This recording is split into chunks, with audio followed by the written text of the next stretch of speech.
سکتے ہیں اور چیزوں کو متحد کرنے کے حوالے بھی ہو سکتے ہیں.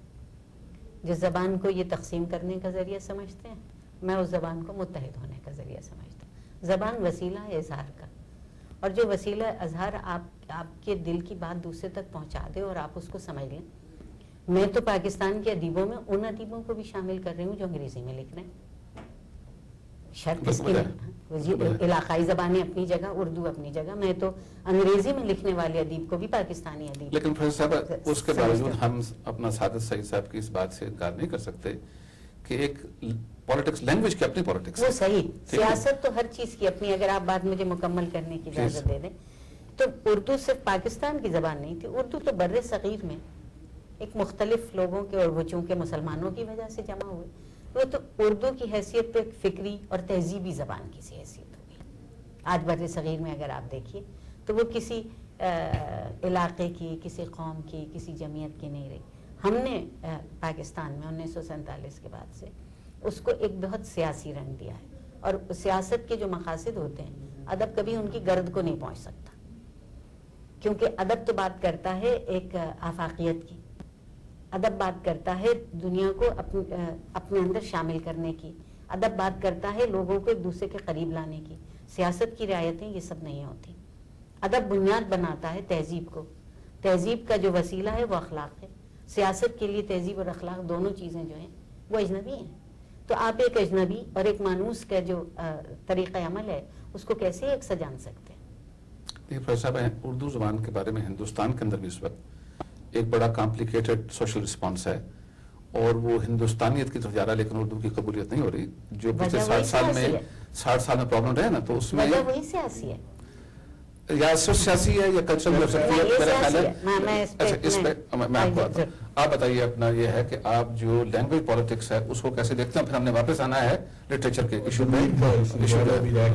دیکھیے یہ بحث اب ختم ہو جانی چاہیے کہ کس زبان میں ادب لکھا جائے گا, کیونکہ جب ہم یونیورسل تناظر میں دیکھتے ہیں تو لوگوں کی اپنی زبانیں تھیں لیکن دوسری زبان میں لکھا گیا. آپ کسی بھی زبان میں لکھیں, ادب لکھیں. اب سوال یہ پیدا ہوتا ہے کہ اردو بحیثیت ایک زبان کے جب آپ دیکھتے ہیں تو اس زبان کو سیکھنے کے لیے ایک وقت تو لگے گا, لیکن جب آپ اس زبان کو اپنا میڈیم بناتے ہیں لکھنے کے لیے تو پھر میرا خیال ہے کہ اس ادیب کے پاس اتنی گنجائش ہونی چاہیے کہ جب وہ اس میڈیم میں لکھ رہا ہے تو اپنی زبانیں اس کو تقویت پہنچا رہی ہیں, یعنی جو اس کی علاقائی زبانیں ہیں. مثال کے طور پر جب آپ انگریزی زبان کو دیکھتے ہیں تو آپ جانتے ہیں کہ ہر سال وہ نئے الفاظ کو اپنی ڈکشنری میں لے آتے ہیں. اچھا, اس سے وسعت تو مل رہی ہے, لیکن ایک جو خدشہ ہے کہ بڑی زبان جب چھوٹی زبان کے ساتھ ڈائلاگ کرتی ہے تو یا تو چھوٹی زبان اپنی جگہ ختم کر دیتی ہے یا پھر اس کا نام و نشان نہیں رہتا. اب جو نئی تھیوری آئی ہے اس وقت لنگوسٹکس کی, وہ یہ کہتے ہیں کہ ہر 1000 آدمی کی اگر ایک ڈائلیکٹ ہے تو اس کو پرزرو کریں, اس لیے کہ ہو سکتا ہے کہ ان کے فلورا فانا میں کوئی ایسی بات, کوئی پرندوں کی, کوئی پھولوں کی بات ایسی ہو جو ہم تک نہ پہنچی ہو اور وہ انسانیت کو ایک مدد کر سکے گی. تو اب پاکستان میں میں نہیں سمجھتا کہ اردو کے ساتھ اس طرح ہم بات کریں گے کہ دیکھیے یہ زبان تو کوئی باہر سے آئی ہوئی ہے اور میری اپنی زبان پنجابی تھی. بیسیکلی پنجابی آپ جانتے ہیں کہ سب سے پرانی زبان ہے, تو میں تو پنجابی اور اردو میں کوئی فرق بھی نہیں سمجھتا. تو یہ کہ میں سوچتا کہ زبان میں ہوں وہ زبان نہیں ہے. آپ ہمیشہ سوچتے ہیں امیجز سے. یہ کانسیپٹ رائٹر کا میرے خیال میں کلیئر ہونا چاہیے کہ پہلے ہمارے پاس امیجز آتے ہیں, زبان تو کوئی بھی نہیں آتی. یہ تو پھر بات ہے کہ اس زبان کے سانچے میں ہم ڈالتے ہیں. تو میں سمجھتا ہوں کہ یہ بحث جو ہے بذات خود کوئی مجھے معنی خیز نہیں لگتی. چلیے بڑی اچھی بات. لیٹس اگری سو فار کہ ہم پاکستانی ادب کی بات کر رہے ہیں, صرف اردو ادب کی بات نہیں کر رہے, اور پاکستانی ادب کے زمانے میں بہت سی اور چیزیں آ جاتی ہیں. تو آپ اپنا اس پہ بتا رہے تھے کہ ہمیں اس پاکستانی ادب کی جو آپ سمجھتے ہیں پچھلے 60 سال میں ڈیفائننگ فیچرز کیا ڈیولپ ہوئے ہیں اور اس کا قومی شناخت کے ساتھ کیا تعلق ہے ان فیچرز کا؟ پاکستانی ادب کو میں تو وہیں پہ رکھتا ہوں, یعنی جہاں پہ سے اردو زبان شروع ہوتی ہے. میرا ٹھیک ہے, ٹھیک, بالکل ٹھیک ہے. اور اس سے ہمارا پورا لنک موجود ہے. اور اب جب پڑھاتے ہیں ہم اردو کو تو پھر اس میں سب لوگ وہ آتے ہیں. اور اس لیے میں سمجھتا ہوں کہ انہوں نے بھی اس زمانے میں ریزسٹنس کی بات کی ہے. اردو والوں نے غزالاں تم تو واقف ہو، کہو مرنے مجنوں کے مرنے کی، دیوانہ مر گیا آخر کو ویرانے پہ کیا گزری. یہ ایک ہندو شاعر ہے، اس نے یہ بات کہی ہے، اور اس کے باوجود کہ اردو میں کہی ہے، لیکن اردو میں ریزسٹنس موجود ہے. مصفی کہتے ہیں کہ ہندوستان کی دولت و حشمت جو کچھ کے تھی، کافر فرنگیوں نے بتدبیر کھینچی. مصفی مسلمان ہیں، انہوں نے بھی یہ بات کی. جرت جنہیں چوما چاٹی کا شاعر کہا گیا ہے، اور حسن عسکری صاحب نے ایک مزیدار لذیذ شاعر کہا ہے، وہ کہتے ہیں کہ کہیو انہیں امیر نواب اور نہ امیر، انگریزوں کے ہاتھوں یہ قفس میں ہے اسیر. جو کچھ وہ کہیں یہ منہ سے بولے، بنگالے کی مینا ہے یہ پورب کے امیر. انہوں نے ایک ریزسٹنس کی بات کی.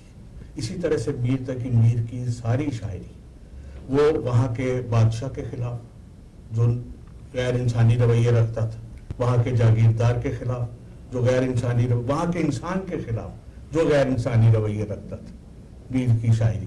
اسی طرح سے اردو میں یہ ایک ریزسٹنس کی جو بات ہے، یہ نہ صرف شاعری میں ہے، یہ ریزسٹنس آپ کو غالب کے خطوں میں بھی نظر آتی ہے. یہ ریزسٹنس ہمیں نذیر احمد کے ناولوں میں بھی نظر آتی ہے. یہ ریزسٹنس ایک اور طریقے سے جب ہندوستان مسلمانوں کے پاس نہیں رہا تو مسلمانوں نے جو تاریخ کو یاد کیا اس حوالے سے بھی نظر آتی ہے. عبدالعلیم شرر کے ہاں نظر آتی ہے. یہ ریزسٹنس جو ہے عیسیٰ سید کے مضامین میں نظر آتی ہے اور طریقے سے، جس میں انہوں نے کہا کہ ہمیں انگریزی سیکھنی چاہیے تاکہ ہم یہ جو حال ہمارا ہو گیا اس میں ہم نہ رہیں، ہم آگے بڑھیں. اور اس ایک بنیاد پر آگے آج تک اردو زبان میں جو اچھے لکھنے والے ہیں وہ ایک ریزسٹنس کے حوالے سے ہی لکھتے رہے ہیں. کوئی مجھے ایسا شخص نظر نہیں آئے. مثلا ایون انتظار بہت اچھی بات ہے.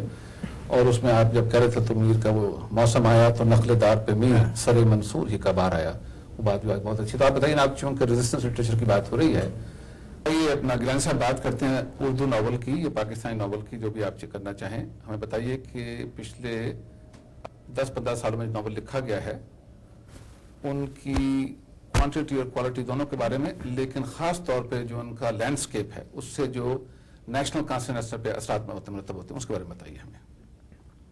پہلے تو جناب بات یہ ہے کہ ناول لکھا ہی نہیں گیا. اگر آپ تعداد کے حوالے سے دیکھتے ہیں تو پچھلے 5 سالوں میں 5 یا 10 ناولز ہوں گی، اور ان ناول میں سے اگر آپ پک کرنا چاہیں تو شاید ایک ہی رائٹر کے 3 ناول ہوں گے.